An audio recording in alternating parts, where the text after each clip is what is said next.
Olá a todos, estamos aqui mais uma vez estudando o Evangelho segundo o Espiritismo, né?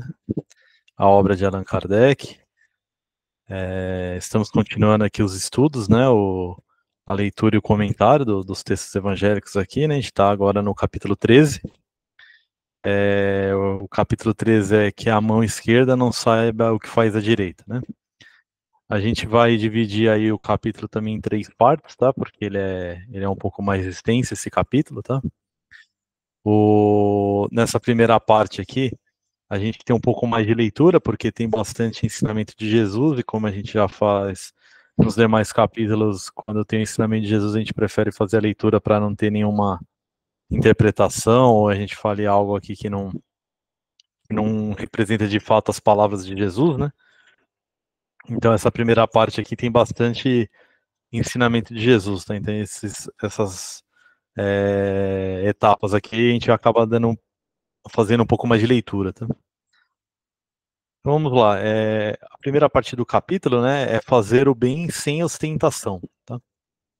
Vamos ver o que Jesus nos disse aqui. Ó. Guardai-vos, não façais as vossas boas obras diante dos homens, com o fim de ser vistos por eles. De outra sorte, não tereis a recompensa da mão de vosso Pai, que está nos céus. Quando, pois, dás a esmola, não faças tocar a trombeta diante de ti, como praticam os hipócritas nas sinagogas e nas ruas, para serem honrados dos homens. Em verdade vos digo que eles já receberam a sua recompensa.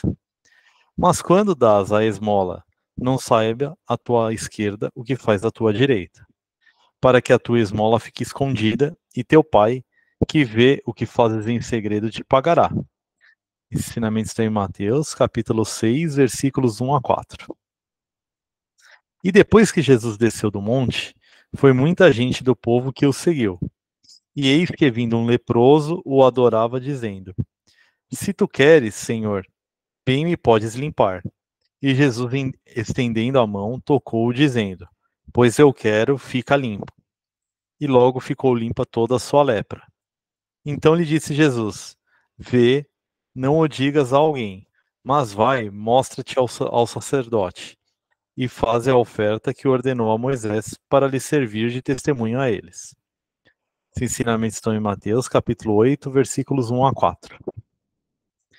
Essa primeira parte aqui, né, após os ensinamentos de Jesus, Allan Kardec faz alguns comentários, né? Então ele praticamente ele faz uma interpretação aqui do que Jesus quis dizer, né, nessa primeira parte, né? Então o que Allan Kardec mostra pra gente, né? Que a gente fazer o bem sem ostentação tem grande mérito, tá? Mas, no entanto, esconder a mão que dá é ainda mais meritório. Ele nos passa aqui, tá? Porque não basta apenas não ter ostentação, não ficar divulgando, mas de fato ninguém ficar sabendo. E também, muitas vezes a gente vai ver mais para frente aqui durante o capítulo, que é importante que a gente não deixe a própria pessoa que está sendo ajudada desconfortável, tá? Não deixe transparecer que, eu estou te ajudando ou querendo honrarias em relação a isso, tá? Que isso pode ser mais prejudicial até mesmo do que não ajudar, tá? Então ele fala para a gente, né, que esconder a mão que dá é ainda mais meritório, porque é o sinal incontestável de uma grande superioridade moral, tá? É necessário, né, que a gente se coloque acima do que está no plano terrestre aqui, tá? Acima da humanidade. É necessário acreditar numa vida futura para a gente conseguir renunciar a essa satisfação do testemunho dos homens, é, perante algo de bom que a gente faça. E esperar essa aprovação, sim, de Deus e não dos homens, tá? Porque o que preza pela aprovação dos homens demonstra ter mais fé nos homens do que em Deus. Por isso que não é necessário que a gente tenha essa aprovação dos homens. O que importa é o que nós fazemos e que Deus com certeza vê tudo, tá? Então foi por isso que Jesus disse: os que fazem bem com ostentação já receberam sua recompensa. E aquele que busca sua glorificação em Deus, essa glorificação, Deus não lhe deve nada, porque na verdade só lhe resta receber a punição do seu orgulho. Então vejam só, aqueles que buscam, né, reconhecimento dos homens, além dele não ter nenhum pagamento, vamos assim dizer, de Deus, porque ele já ganhou a sua recompensa aqui na Terra, que é admiração ou alguma algum reconhecimento de outros, né, outros espíritos aqui. Para piorar, ele vai receber a punição do seu orgulho, tá? Além de ele não ter nada de para receber de Deus, né, como recompensa de estar praticando bem, ele ainda vai receber uma punição do orgulho, tá? E como eu disse anteriormente, né, ainda há aqueles que humilham, aqueles que foram ajudados, tá? Esses não terão nem o reconhecimento dos homens, pois e nem o de Deus, né? Porque ele irá, ao invés de estar gerando uma boa ação e ajudando aquele espírito que está ao seu lado, não. Ele irá gerar, ele vai ajudar, mas ele vai gerar lágrimas ainda naquele que ele está ajudando, tá? Então, além dele não receber nem o reconhecimento dos homens e nem reconhecimento de Deus, ele também vai ser cobrado por causa do seu orgulho e da sua vaidade, tá? E o benefício, né, sem ostentação, ele tem duplo mérito, tá? Porque além da caridade material, constitui uma caridade moral, tá? Pois mantém o amor próprio de quem está recebendo ajuda lá do beneficiado, tá? E salva a dignidade dele. Então, quando tem essa ajuda aí sem nenhuma ostentação, em segredo, além de estar, claro, tem a caridade material muitas vezes envolvida, né? Mas o principal é que mantém-se a dignidade de quem está sendo ajudado, tá? Então essa é a caridade espiritual, tá? A caridade moral. Então é muito importante que muitas vezes a gente ajuda e acha que está fazendo algo muito bom e está divulgando, e na verdade a gente vai tomar uma punição por ser por causa do orgulho, tá? A gente está querendo, na verdade, aparecer, mostrar para os outros aí que a gente está fazendo o bem aí para outro espírito, tá? E a verdadeira caridade, né? Ele chama de delicada e habilidosa, tá? Porque muitas vezes, né, os espíritos mais evoluídos, que são que têm qualidades morais mais desenvolvidas, né? O que acontece? Ele consegue dissimular essa ajuda, tá? Muitas vezes nem parece ajuda para quem está recebendo. Essa é a qualidade mais sublime ainda, tá? Muitas vezes aquele que está recebendo ajuda nem percebe, porque ao invés dele até cita, ao invés de dar esmola, a gente pode dar um trabalho, e muitas vezes aquela pessoa que está sendo ajudada não queria esmola, queria um trabalho. Então a gente está ajudando de forma silenciosa, e aquele que é ajudado muitas vezes nem percebe. E aí evita de humilhá-lo, tá? E nesse grau mais sublime, né? Se a gente for imaginar, né, pensar, quem é mais ajudado é quem está ajudando e não aquele que aparentemente está sendo ajudado. Tá?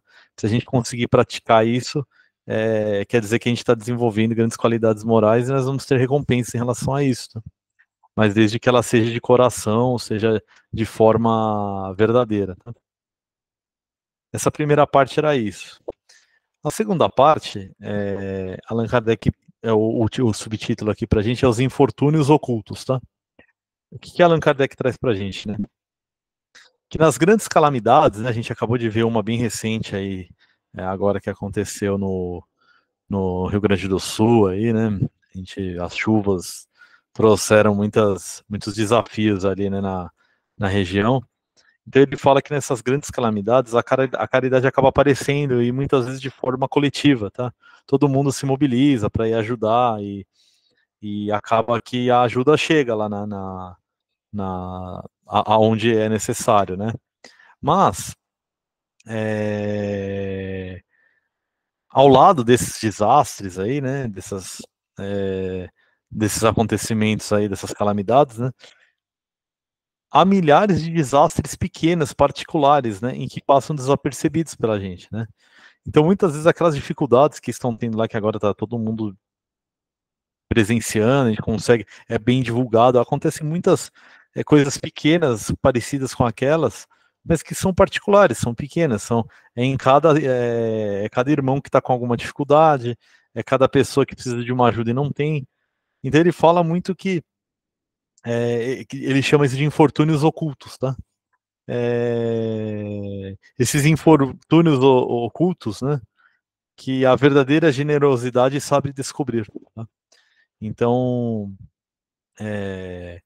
nós somos espíritas, percebemos mais isso, né? A gente consegue perceber quem está precisando de ajuda, né? Então a verdadeira generosidade consegue descobrir isso sem esperar que alguém venha te pedir essa assistência, essa ajuda, né? Na verdade, a gente consegue ajudá-lo ali, perceber o irmão que está ali precisando de ajuda, sem ele precisar vir aqui, até se humilhar, impedir tudo, a gente já vai lá e oferece ajuda, tá? E nessa passagem aqui, né, nessa parte do capítulo aqui, Allan Kardec usa, né, ele conta uma história aqui para usar de exemplo, né? De uma senhora, né, que ajuda muitas de forma oculta. Ela, inclusive, é chamada de anjo da consolação, tá? Até quem tiver a oportunidade depois de ler essa parte aqui, é bem interessante, né? Fica bem explícito aí o que Allan Kardec quer passar pra gente, né? O que ela faz, né, essa senhora que é chamada de anjo da consolação? Ela ajuda a todos sem se preocupar quem é, tá? Qual é a religião, se são merecedores. Ela ajuda a todos, né? E ela não deixa quem está sendo ajudado perceber que ela tem muitas posses, e ela não deixa quem é do convívio dela, que também são pessoas mais elitizadas, né, que tem mais posses, perceberem que ela ajuda. Então ela faz isso de forma totalmente oculta, tá? E ela aproveita isso para ensinar a verdadeira caridade para a filha dela, tá? A filha dela muitas vezes quer doar alguma coisa e o que ela diz para a filha, né? Que a filha não deve doar nada, já que ela não possui posse. As posses são na verdade dela, né? Não da filha. E ela pede para que a filha doe o que de fato é dela. O que a filha pode doar? A filha não tem bens materiais para doar. Então a filha pode doar dando banho em doentes, costurando roupa para crianças. Então ela ensina a filha a praticar a verdadeira caridade, mesmo sem bens materiais, tá? Então é uma lição muito muito sublime essa mesmo, dessa passagem, tá? Ela consegue tanto praticar a caridade genuína, verdadeira, e além disso ela consegue ensinar a verdadeira caridade para a filha, tá? No próximo item aí, é o óbolo da viúva, tá? Ele começa, esse subtítulo aqui começa com o ensinamento de Jesus também, que eu vou ler aqui, tá? Estando Jesus assentado defronte de onde era o gasofilácio, observava ele de que modo deitava o povo ali o dinheiro. E muitos que eram ricos deitavam com mão larga. E tendo chegado uma pobre viúva, lançou 2 pequenas moedas que importavam R$ 1. E convocando seus discípulos lhes disse: Na verdade vos digo, que mais deitou essa pobre viúva do que todos os outros que deitaram no gasofilácio. Porque todos os outros deitaram do que tinham na sua abundância. Porém, esta deitou da sua mesma indigência tudo o que tinha, e tudo o que lhe restava para seu sustento. Esses ensinamentos estão em Marcos, capítulo 12, versículos 41 a 44, e em Lucas, capítulo 21, versículos 1 a 4. Tá? Jesus nos disse aqui, né? Que a primeira coisa, né, que a verdadeira caridade é quando nós pensamos primeiro nos outros do que em nós mesmos, né? Essa é a verdadeira caridade, tá? Quem tem essa qualidade moral desenvolvida, com certeza pensa primeiro nos outros do que em si mesmo, tá? E infelizmente, né, a maioria das pessoas, ao invés de trabalhar duro para sustentar, poder ajudar o próximo, sonha com meios mais fáceis de enriquecimento, tá? Sem sacrifício, correndo atrás de tesouros, heranças. E essas pessoas são punidas por decepções, tá? Porque elas acabam nunca conseguindo aquilo que elas querem. Tá? E aquele que doa, se privando para ajudar o próximo, tá? pesa mais na balança de Deus do que o ouro do rico. Ele usa isso que explicando um pouquinho o que Jesus estava nos falando aqui, tá? Porque o ouro do rico, né? O rico ele está doando aquilo que está sobrando para ele, então não vai fazer falta. Ele só está doando aquilo que está sobrando. Agora, essa viúva aqui que Jesus usa de exemplo, né? Ela está doando o pouco que ela tinha. Né? Por isso que é muito mais louvável aquilo que ela está fazendo do que quem doa muito mais, mas aquilo que ele está doando é sobra, tá? É a abundância do que ele já tinha. Tá bom? Ele está doando sem se privar de nada. Já ela está doando, dividindo ou dando tudo aquilo que ela não tinha, né? Vamos assim dizer. E aquele que deseja sinceramente ser útil a alguém que está em dificuldade, encontra muitas ocasiões para fazê-lo, tá? Na falta de dinheiro, nós podemos nos dispor do nosso esforço, do nosso tempo, a gente pode abrir mão de descansar, de repousar, para oferecer um pouco aos outros, tá? Então é muito importante isso, porque muitas vezes a gente acha que pelo fato de não termos dinheiro, a gente não pode ajudar ninguém, mas tem muitas formas de ajudar, né? Às vezes uma conversa, e cuidar de um doente, a gente tem que, para fazer isso, a gente abdica de tempo, de descanso, né? Então isso é muito louvável também, já que muitas vezes a gente não consegue ajudar com dinheiro. Tá? E por fim aqui, que hoje a gente vai comentar, né? A outra passagem, Jesus mostra aqui pra gente no outro item aqui, né, que é convidar os pobres e extropiados, tá? O que Jesus nos diz aqui, né, com esse título e a mensagem dele. Dizia mais ainda ao que tinha convidado: quando deres algum jantar ou alguma ceia, não chames nem teus amigos, nem teus irmãos, nem teus parentes, nem teus vizinhos que forem ricos, para que não aconteça que também eles te convidem à sua vez e te paguem com isso. Mas quando deres um banquete, convida os pobres, os aleijados, os coxos e os cegos, e serás bem-aventurado, porque esses não têm com que te retribuir, mas ser-te-á isso retribuído na ressurreição dos justos. Tendo ouvido essas coisas, um dos que estavam à mesa disse para Jesus: Bem-aventurado o que comer o pão no reino de Deus. Esse ensinamento está em Lucas, capítulo 14, versículos 12 a 15. Tá? O que Jesus aqui quis dizer para a gente, né, na verdade, ele não quis dizer, né, que em lugar dos amigos fosse necessário reunir os mendigos da rua à nossa mesa. Não é isso, tá? No fundo, o pensamento de Jesus é o quê? Se revela por essas palavras, tá? E serás bem-aventurado porque esses não têm com que retribuir. O que Jesus nos fala aqui? Que não devemos fazer o bem esperando a retribuição de alguém, mas pelo simples prazer de fazer o bem, tá? Ele não está querendo dizer sobre um jantar aqui, sobre um almoço, não é isso, tá? Ele está querendo dizer aqui para a gente, ele usava essas metáforas, né? Para que ficasse bem claro pro povo da época, tá? Que eles tinham uma dificuldade de entender de outra forma. Então, há 2000 anos, Jesus usava essas metáforas para se comunicar com a gente, tá? Então ele estava querendo dizer para a gente não esperar que a gente vai fazer o bem e vai ter retribuição de alguém aqui, ou de alguma forma a gente vai receber algo em troca. Não, não. A gente tem que fazer o bem pelo simples prazer de fazer, né? E para tornar clara essa comparação, que ele diz: convida os pobres para o teu banquete, pois sabes que eles não podem te retribuir.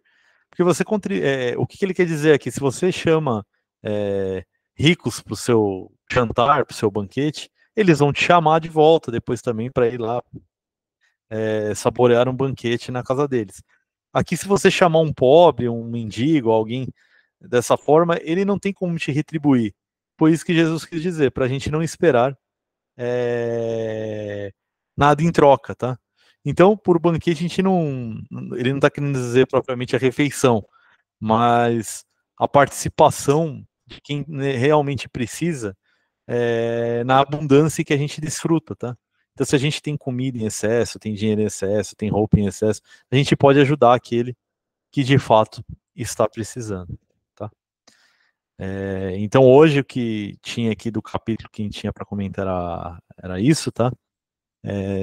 Na próxima semana a gente vai aí para a segunda parte do capítulo e por fim, na outra semana a gente vai para a terceira parte, tá? Esse capítulo é mais denso aqui, então a gente precisa dividir, como eu disse no começo, né? Mas de hoje aqui que a gente tinha para comentar era isso, tá bem? Então que a paz de Deus e de Jesus fique com todos e que todos possam aproveitar aqui as palavras de Jesus escritas no Evangelho. Graças a Deus.